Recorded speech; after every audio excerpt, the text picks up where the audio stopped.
Bismillahirrahmanirrahim. Assalamualaikum warahmatullahi wabarakatuh. Perkenalkan, saya Dina Anjani dengan NIM 22473026 dari program studi Pendidikan Guru Pendidikan Anak Usia Dini, kelas 1B. Saya membuat video ini untuk memenuhi tugas mata kuliah Ilmu Alamiah Dasar dengan dosen pengampu Bapak Roni Amaludin SPD MPD. Nah, pada video kali ini saya akan membahas tentang bioteknologi. Tanpa berlama-lama, ayo kita simak videonya. Saya akan menjelaskan apa sih itu bioteknologi. Jadi, bioteknologi adalah cabang ilmu yang mempelajari dan menerapkan prinsip-prinsip biologi dan rekayasa untuk memanfaatkan organisme hidup, bagian-bagian dari organisme atau sistem biologis untuk menghasilkan produk dan jasa yang berguna bagi manusia. Nah, dengan kata lain, bioteknologi ini adalah pemanfaatan makhluk hidup, mikroorganisme, tumbuhan, hewan, atau sel dalam proses produksi barang atau jasa, baik melalui cara tradisional maupun modern seperti rekayasa genetik. Selanjutnya, prinsip dasar bioteknologi. Prinsip dasar bioteknologi melibatkan beberapa konsep ilmiah dan teknologi. Di antaranya, yang pertama, pemanfaatan mikroorganisme atau sel hidup. Bioteknologi sangat bergantung pada kemampuan organisme seperti bakteri, jamur, atau sel hewan untuk menjalankan proses biologis tertentu. Selanjutnya ada fermentasi. Fermentasi adalah proses biokimia yang melibatkan perubahan kimia pada bahan organik dengan bantuan mikroorganisme seperti bakteri atau jamur. Proses ini dapat menghasilkan produk yang memiliki sifat dan rasa yang unik.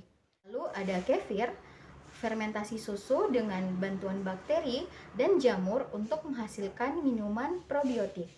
Lalu ada tempe, fermentasi kedelai dengan bantuan jamur Rosipus alisgopurus untuk menghasilkan makanan yang kaya protein. Nah, lalu ada yogurt, fermentasi susu dengan bantuan bakteri Lactobacillus bulgarius dan Stereococcus thermophilus untuk menghasilkan produk susu yang memiliki tekstur dan rasa yang unik. Lalu ada bir, fermentasi biji-bijian dengan bantuan ragi untuk menghasilkan minuman yang beralkohol. Selanjutnya ada rekayasa genetika. Teknik ini melibatkan manipulasi materi genetik atau DNA untuk menciptakan organisme yang memiliki sifat unggul seperti tanaman tahan hama atau produksi insulin oleh bakteri. Lalu ada kultur jaringan. Teknik ini digunakan untuk memperbanyak sel, jaringan, atau tanaman secara aseptik di laboratorium, terutama dalam bidang pertanian dan tanaman hias. Selanjutnya ada teknologi DNA rekombin, merupakan teknik untuk menyisipkan gen asing ke dalam DNA organisme target sehingga organisme tersebut dapat menghasilkan produk tertentu seperti hormon, enzim, atau protein spesifik. Pembahasan selanjutnya, klasifikasi bioteknologi.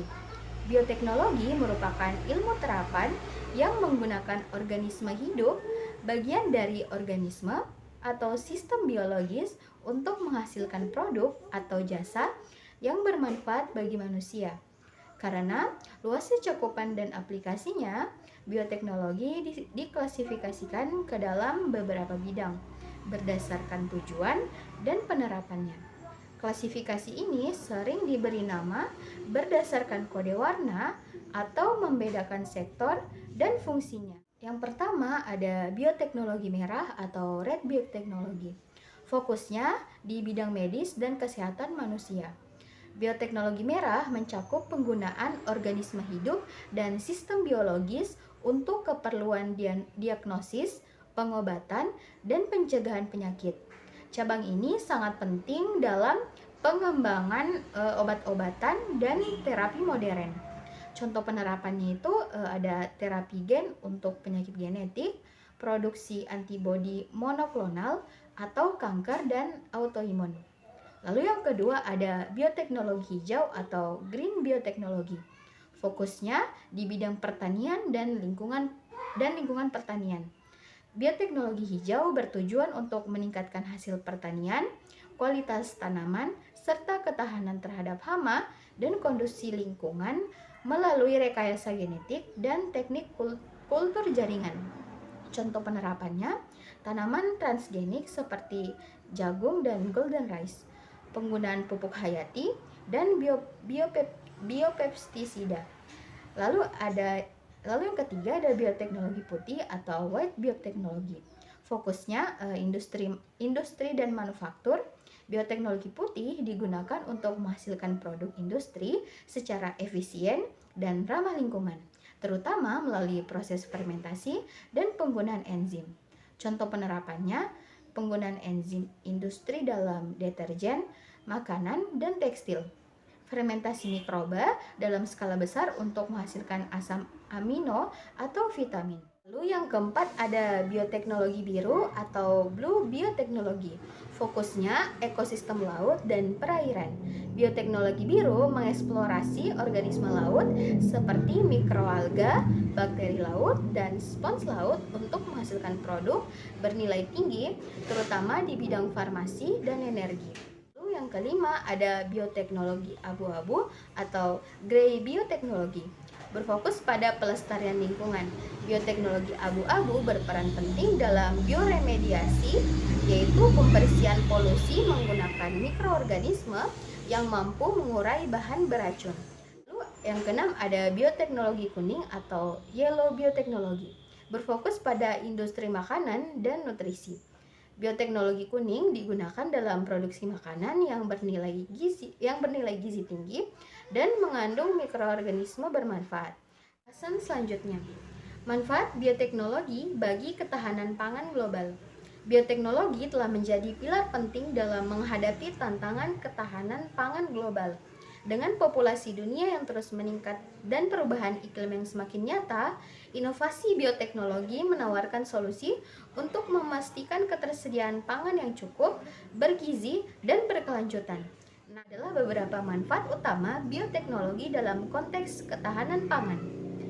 Yang pertama, peningkatan produktivitas tanaman. Bioteknologi memungkinkan pengembangan tanaman yang memiliki hasil panen yang lebih tinggi melalui rekayasa genetika.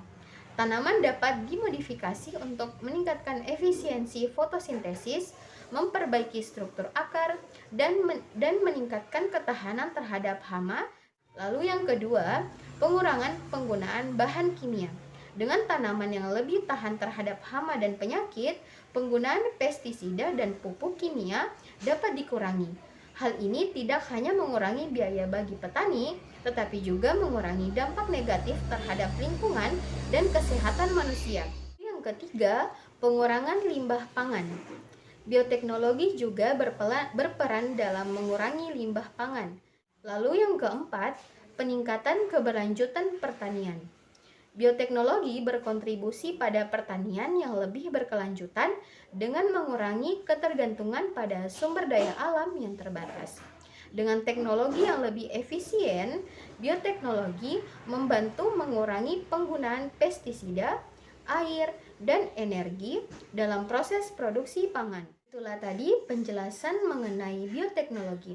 Terima kasih yang sudah menonton sampai selesai. Akhir kata, billahi fisabilil haq, fastabiqul khairat. Wassalamualaikum warahmatullahi wabarakatuh.